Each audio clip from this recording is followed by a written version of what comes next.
तो आज एक विवाद चली सोनाली बयस को लेकिन मु गणमाध्यम सी विभिन्न गणमाध्यम विभिन्न प्रकार मत देइछन्ति कोठी कहिसन्ति 26 वर्ष कोठी कहिसन्ति 27 वर्ष किंतु मो पाखरे जो प्रमाणटा अछि प्रथम रु देइथिले मो वोटर आईडी 29 वर्ष सेही हिसाब रे तांकर स्कूल रो 10th सर्टिफिकेट रो जते बेले बाहरी छी तांकर बयसटी होउची 27/4/1997 किंतु सी स्पष्ट भाव रे जाई कि विभिन्न प्रकार गणमाध्यम कहते जे 1999 मसीहा बोली देखो केते सी मिछ कहते आ से निज मिछ कहूथिबा गातरे निजे अन्य पे गात खोलुथिबा व्यक्तिटी निजे ही पड़ जाउची गातरे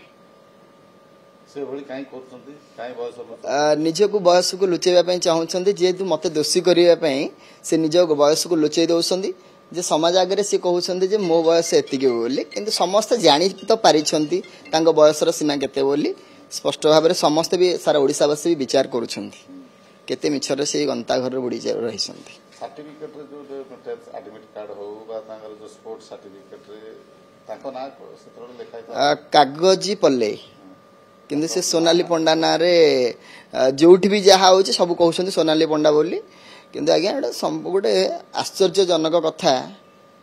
एठी सोनाली पंडा हेबार किछि असुविधा नै ना ना आपण बढ़िया कथा पचारे सोनाली पंडा हबारे किछि नै टाइटल केउडी चेंज हे परिबोनी टाइटल चेंज हबा को हेले सब गवर्नमेंट रो रूल रेगुलेशन अछि से को फॉलो करिया पड़िबो से कोनोसी भी फॉलो करि नाहंती जेमिति कि भी हमर अछि तहसीलदार पाखु जीवा को पड़िबो दुईटी कागजी सामंत सिंहार आज्ञा सर्टिफिकेट अछि मोर आधार कार्ड रे अछि राशन कार्ड रे भी अछि सबुरी क्षेत्र में तो मु प्रमाण दे चल आज्ञा सेटा तो कन्फ्यूज अच्छे समस्ते किंतु निश्चित ही यार बड़ खुलासा होछि जदि भी से कहा विवाह करिसंती कि कोन एटा गुप्त रखिसंती निश्चित ही यार पर्दाफाश हबो यात्रा नाटक रे जदि तांका ना सोनाली पंडा नै आज्ञा सुनंदु नाटक रे तांका ना सोनाली पंडा तो से तांका ना परिचय सोनाली पंडा हे जाई पारे नै आज्ञा सुनंदु नाटक रे जनकर ना थाई पारे सोनाली पंडा बोली तो रियल नेम रे तो सोनाली पंडा हे परिबोनी ना कागजी पल्ले ही हे परिबो कागजी पल्ले रु सोनाली पंडा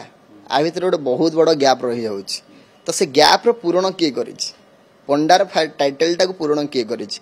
सही व्यक्ति के हम बहुत जल्दी खुलासा हबो आ एटा जेहेतु प्रशासनिक क्षेत्र रो होची आ मु सबुठारु